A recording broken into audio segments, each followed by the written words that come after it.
शादी का सीज़न आ रहा है एंड आजकल शादी की शॉपिंग बिना डायमंड के मानो अधूरी सी लगती है। बट डायमंड इंडस्ट्री में अब की बार एक चेंज आते हुए दिख रहा है। लैब ग्रोन डायमंड्स बहुत फास्ट ग्रो कर रहे हैं।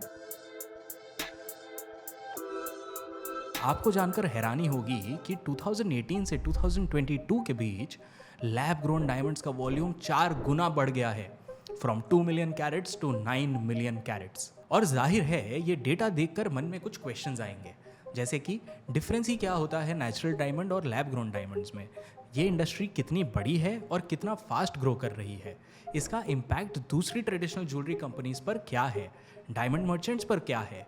हालांकि कुछ कंपनीज के सीईओज इसको उतना सीरियसली अभी नहीं ले रहे और इसके बारे में मैं आगे भी बहुत कुछ बताऊंगा आपको, पर क्या उन्हें इस मार्केट पर नजर रखनी चाहिए, कहीं ये उनके नेचुरल डायमंड के सेल्स को इम्पैक्ट तो नहीं करेगा। एंड सबसे इंपॉर्टेंट क्वेश्चन कि natural and lab grown diamonds में कॉस्ट डिफरेंस कितना है। तो गाइस इस वीडियो में हम ये सारे क्वेश्चंस आंसर करेंगे एंड लास्ट में कंक्लूड करेंगे वेदर टू बाय नेचुरल और लैब ग्रोन डायमंड्स।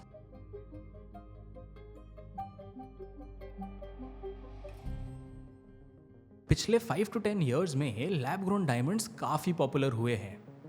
चलिए समझते हैं डिफरेंस क्या है नेचुरल और लैब ग्रोन डायमंड्स में। नेचुरल डायमंड्स नेचुरल प्रोसेस से बनते हैं, सालों साल ये धरती के नीचे हाई प्रेशर और गर्मी झेलते हैं और फिर ये डायमंड्स बन के निखरते हैं। इन्हें माइन करके निकाला जाता है और फिर प्रोसेस किया जाता है। तो जो आप वो कट डायमंड्स देखते हैं वो कटिंग पॉलिशिंग वगैरह के बाद आपको फाइनल प्रोडक्ट दिखता है और फिर इसे मार्केट में बेचा जाता है। On the other hand lab grown diamonds इसी नेचुरल प्रोसेस को लैब्स में रेप्लिकेट करके बनाए जाते हैं।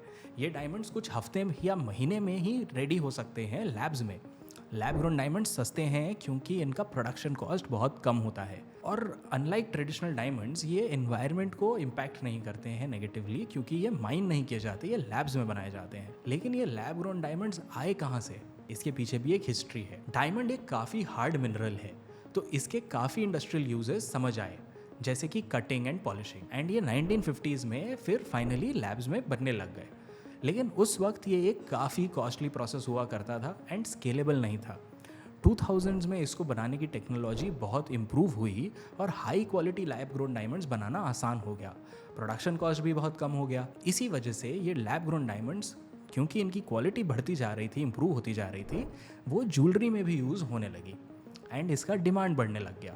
एक्सपर्ट्स का एस्टिमेट है कि इंडिया का lab grown diamond retail market में अभी $300 मिलियन यानी 2500 करोड़ रुपीस का है और अगले 2 सालों में ये $1 बिलियन यानी 8200 करोड़ रुपीस तक पहुंच सकता है। इंडिया के पास अभी ग्लोबल प्रोडक्शन मार्केट का 25% है।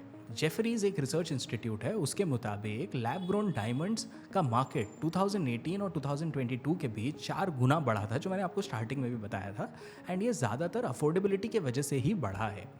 फाइनेंशियल ईयर 23 में इंडिया का लैब ग्रोन डायमंड एक्सपोर्ट्स पिछले 4 सालों में 8 गुना बढ़ गया है और हो गया है $1.7 billion. United states lab grown diamonds का सबसे बड़ा खरीदार है, जहां ग्लोबल वॉल्यूम्स का 75% बेचा जाता है। और तो और lab grown diamonds total engagement ring market का 10% मार्केट शेयर ऑलरेडी ले चुके हैं। अब देखो, जब मैंने ये अपने पापा को बताया तो उनके 2 क्वेश्चंस थे, प्राइस डिफरेंस क्या है और उससे भी इंपॉर्टेंट रीसेल वैल्यू क्या है। प्राइस को देखें तो lab grown diamonds natural diamond से बहुत ही ज़्यादा सस्ते हैं। 2016 में lab grown diamonds natural diamond से अराउंड 15% चीपर थे, अब ये गैप 75% तक बढ़ गया है। एक अच्छे क्वालिटी का 1 कैरेट का नेचुरल डायमंड 2.5 लाख रुपीज़ या उससे ज़्यादा का आता है, जबकि एक सिमिलर लैब ग्रोन डायमंड 30 से 40,000 रुपीज़ का होता है। अब रीसेल वैल्यू की बात करें तो लैब ग्रोन डायमंड्स की रीसेल वैल्यू नेचुरल डायमंड से ऑब्वियसली कम है। देखो, नेचुरल डायमंड्स को लोग इन्वेस्टमेंट की तरह देखते हैं क्योंकि ये रेयर होता है और इनकी सप्लाई लिमिटेड होती है। दूसरी तरफ लैब ग्रोन डायमंड्स आपको जितना मन आप बना लो अपने लेबोरेटरी में, बस ये एक मैन्युफैक्चरिंग प्रोसेस है, मैन्युफैक्चर किया जाता है लैब ग्रोन डायमंड, तो इसीलिए इसकी रीसेल वैल्यू बहुत ज़्यादा नहीं होती है। लेकिन बात सिर्फ प्राइस और रीसेल की नहीं है। देखो, लग्जरी ज्वेलरी की दुनिया में साइकोलॉजी एक बहुत बड़ा रोल प्ले करती है। नेचुरल डायमंड्स को ट्रेडिशन, लग्जरी और लॉन्ग टर्म इन्वेस्टमेंट से जोड़ा जाता है। शायद इसीलिए ये शादियों और स्पेशल ओकेजन में इतना पॉपुलर है। इनकी इमोशनल वैल्यू और रेयरिटी इन्हें और भी अपीलिंग बनाती है। वहीं दूसरी तरफ लैब ग्रोन डायमंड्स सस्ते और सस्टेनेबल होते हैं। ये नए एनवायरनमेंट कॉन्शियस बायर्स को अट्रैक्ट कर रहे हैं और उन बायर्स को भी अट्रैक्ट कर रहे हैं जो कॉस्ट कॉन्शियस हैं, जिन्हें बहुत ज़्यादा स्पेंड नहीं करना है। देखो, अब तक आपको दोनों sides of lab grown diamonds लें या ना लें समझ आ गया होगा। तो अब चलते हैं दूसरे बड़े क्वेश्चन की तरफ कि ये जो बड़े जूलर्स हैं इस बढ़ते मार्केट में वो क्या कर रहे हैं, क्या वो भी लैब ग्रोन डायमंड्स की तरफ बढ़ रहे हैं?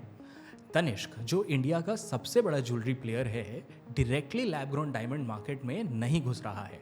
अजय चावला, तनिष्क के सीईओ की माने तो लैब ग्रोन डायमंड्स उनके लिए बहुत बड़ी चिंता की बात बिल्कुल नहीं है। भले ही वो जेंजी और नए कस्टमर्स को डायमंड ज्वेलरी बेचते हैं, लेकिन लैब ग्रोन डायमंड्स उनके रडार पर नहीं है। अपने रीसेंट अर्निंग्स कॉल पे अजय चावला से जब लैब ग्रोन डायमंड्स के बारे में पूछा गया तो उन्होंने कहा, We've been trying to track the inquiries on a continuous basis across all the stores, Tanishq, CaratLane, Mia, Zoya. Zoya, there's of course very few. And so far, we have not seen material queries. What we do hear about is that customers want to know, they're a little more curious, and they want to be assured that what we are selling, is it natural, has it got any lab, etc. There are some questions, and some of them have even gone on to demand that, can you please certify that yours is entirely natural, etc. We've had to do that, and we've gone ahead and done that. But yes, there is enough and more noise in the market if you think of media, if you think of number of players, etc. coming in. देखो, इनकी बात से तो ये समझ आता है कि अभी भी बहुत लोग लैब ग्रोन डायमंड्स को फेक डायमंड समझ लेते हैं। मैं आपको फिर से बता दूं, ऐसा बिल्कुल नहीं है।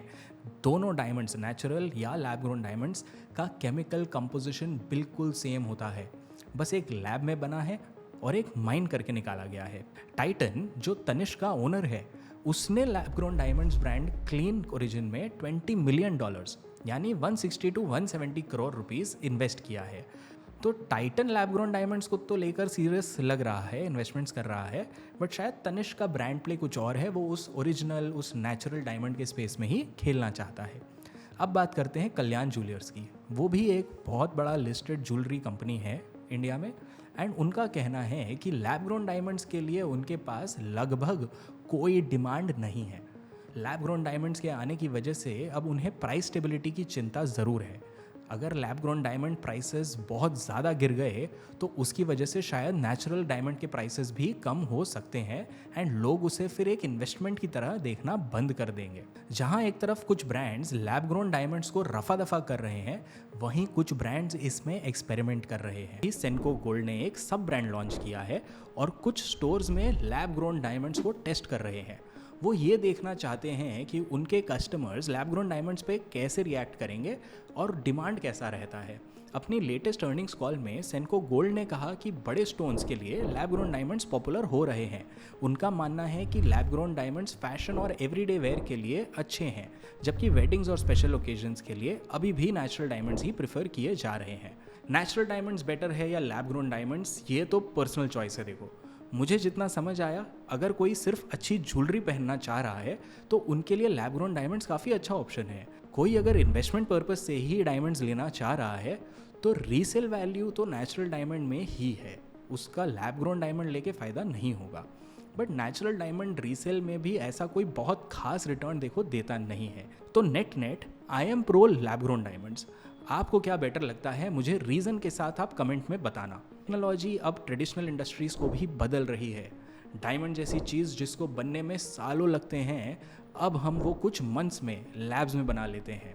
वैसा ही 3D प्रिंटिंग का ग्रोथ भी था, जिससे जो ब्रिजेस सालों में बनते थे कुछ दिनों में ही बनने लग गए।